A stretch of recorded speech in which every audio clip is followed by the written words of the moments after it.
And welcome back, everybody. We'll kick off this segment of our coverage with another recap of what has happened overnight. And what's happened is Michael has really rapidly strengthened into a major hurricane. This is now a solid Category 4 storm with winds up to 140 miles per hour. And that extends just surrounding the center of the storm there in the eye.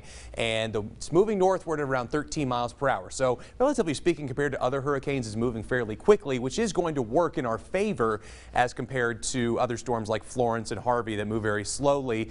Thankfully, because the storm is moving fast, it's not really going to be producing as much of a flash flood threat. I really think for most of us in the Wiregrass, this will be a wind event with power outages likely being the biggest problem that we run into.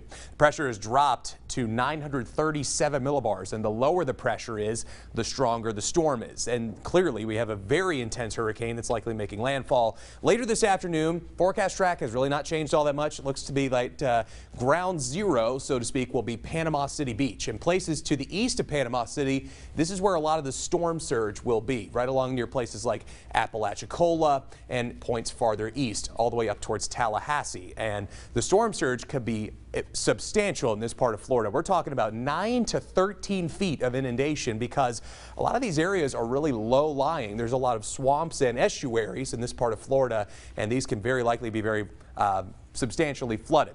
And luckily for us, as the storm moves farther inland, we've got some distance between us and the coastline, about 85 miles from Dothan down to Panama City. So thankfully, as soon as the storm moves off the warm waters of the Gulf of Mexico, it's going to be very rapidly weakening because it loses its heat source from the ocean. So it's very likely that we'll likely see Category 1 to Category 2 winds as the storm moves up through the Wiregrass and up into southwestern Georgia. Then it continues that track and really picks up speed as it gets picked up by the jet stream moving back over the Atlantic Ocean by early Friday morning. Here's the latest satellite and radar picture. We've got a lot of lightning strikes surrounding the center of the eye there. That's the eye wall of the storm. That's where winds are at their strongest. And with all those lightning strikes, it's really a telltale sign that this is not your everyday hurricane. That is a very rare feature that you get with hurricanes, with all of those lightning strikes surrounding the eye wall. You see these outer bands just now starting to come ashore near places like Panama City.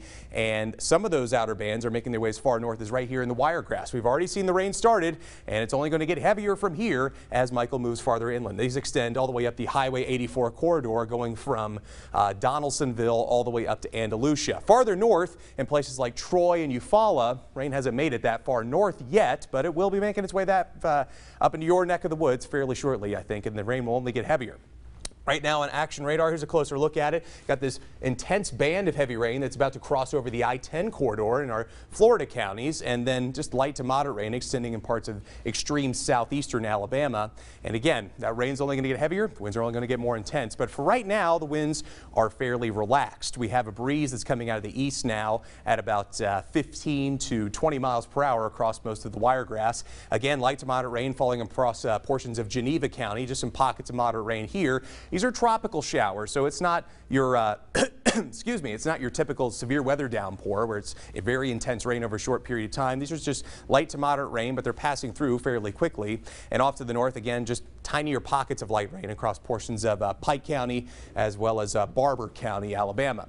And the winds, of course, right now still fairly light out of the east now at about 10 to maybe 15 mile per hour gusts. But again, those are only going to get faster. And I really recommend, if you haven't done any preparations, now is the time to do them while the weather is still fairly calm for the moment, relatively speaking. We've got hurricane warnings in effect for what looks like Geneva and Houston counties, as well as Dale and Henry counties in Alabama, as well as all of our counties in Georgia and all of our counties in Florida. This is where we're likely to see those hurricane force wind gusts on the order of 65 to 75 miles per hour wind or greater, depending on how close you are to the storm center. That's going to be a big factor. The closer you are to the storm center, the more substantial your impacts are going to be. And because most of us are going to be on the left-hand side of the storm, the wind speeds are actually going to drop off pretty quickly with distance. So in a place like Dothan, where we have hurricane force winds likely later tonight, you go about 20 miles northwest, you run into tropical storm force winds. So that's a pretty big drop off over distance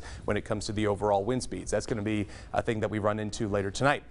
We also have that threat of flash flooding. Got a flash flood watch in effect for all of our Alabama counties, as well as a tornado watch. We have to talk about the threat of spin-up tornadoes, which is going to be possible because this is a landfalling tropical cyclone, and in the right front quadrant of the storm, that's where that tornado threat is going to be highest. Although I think overall the greatest tornado threat is going to be displaced to the southeast of most of our coverage area, although we'll be watching for that threat of spin-up tornadoes as the day progresses. So here's hour by hour how this is going to be playing out. By around lunchtime today, we could be seeing tropical storm force winds. So if you have things that you need to get done, go ahead and do them now, because it's basically going to be raining for now. Maybe the next 16 hours we'll likely see passing showers as Michael makes its way inland. There's the center of the storm coming really close to Panama City and then making landfall sometime between 1 and 3 p.m. later today. There the wind speeds really picking up. By 4 p.m. we could see very easily hurricane force wind gusts, and from 4 to around 7 to 8 o'clock in the evening is how long those hurricane force wind gusts are going to be lasting. Then the storm slowly makes its way to the northeast. By around 8:30, still looking at high-end tropical storm force winds across most of the Wiregrass. And then once we get to midnight, it starts to exit the region. But we'll still likely see pretty powerful winds, even though the rain will likely be subsiding by around midnight later tonight. So the rainfall forecast, we're looking at still on the order of maybe about, let's say, 4 to 6 inches across our southeastern counties. There are those rainfall totals updating.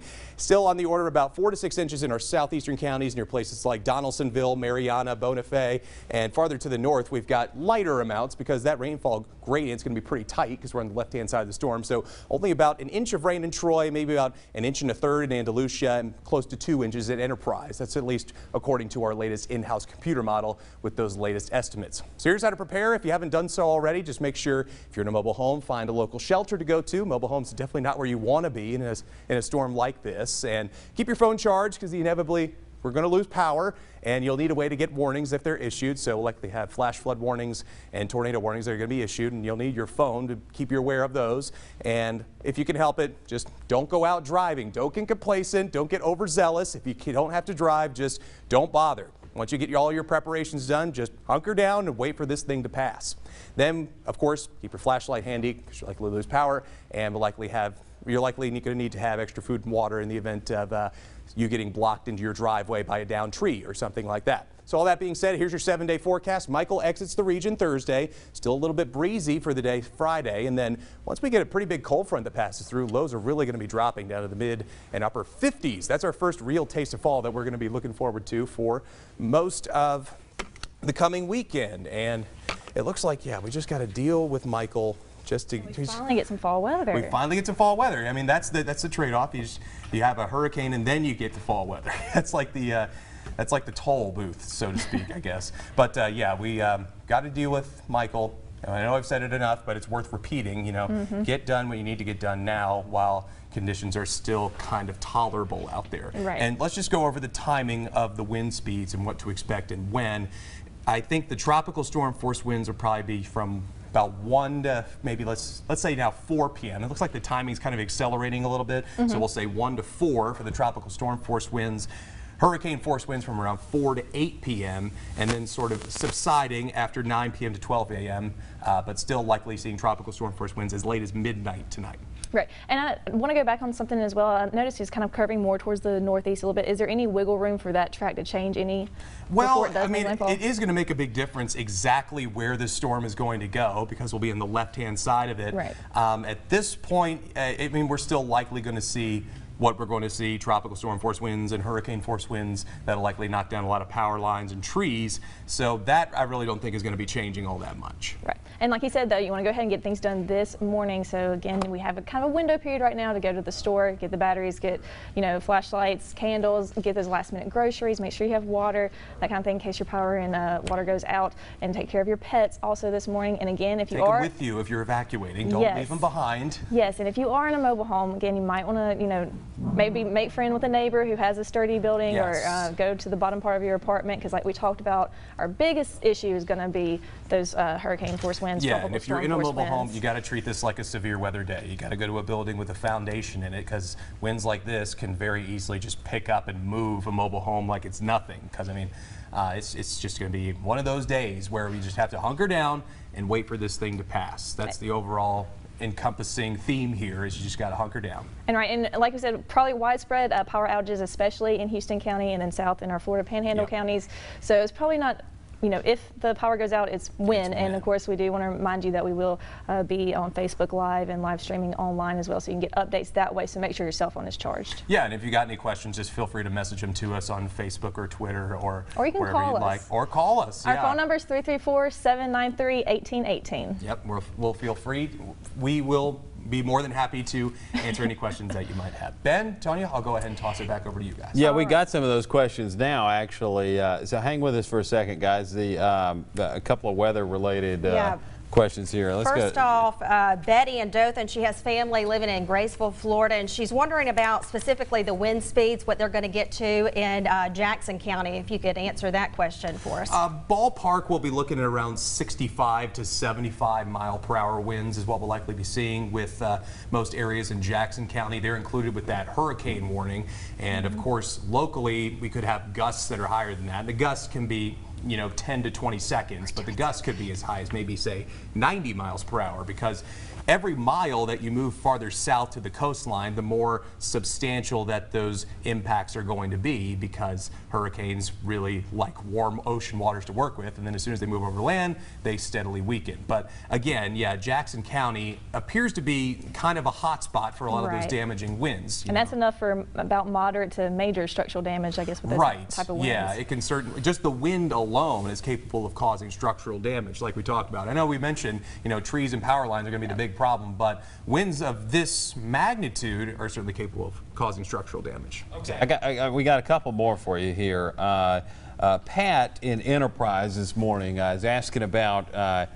winds in that area, and is that kind of the fringe, I guess, Enterprise on the edge of the storm? Let's talk about some of our western folks and what their day looks like. So I believe Enterprise, as you said, is kind of on that fringe area between the tropical storm warnings and the hurricane warnings. I've got the graphic here that I'm about to pull up so we can show the active warnings that we have in progress. So let's take that full.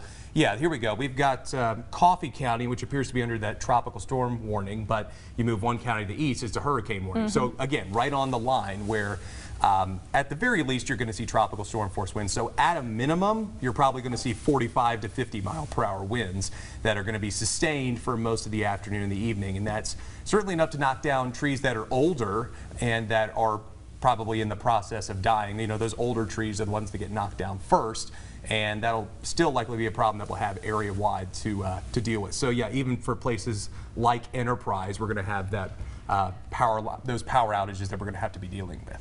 Yeah, we got a lot of folks watching this morning from Enterprise area. Warren is with us, who mentioned in one of our messages Hurricane Eloise in 1975, talking about the size of it, a Category 3, he says. And Tammy is in Headland this morning in the southern portion of Henry County, asking about mobile home. If she chooses to stay home, she wants to know how bad it will be, and that's probably, Tammy's probably someone, right, that may want to look at going to a different location. Yes, we would recommend that, and I believe we have a list of shelters that are available on our website. Is that correct?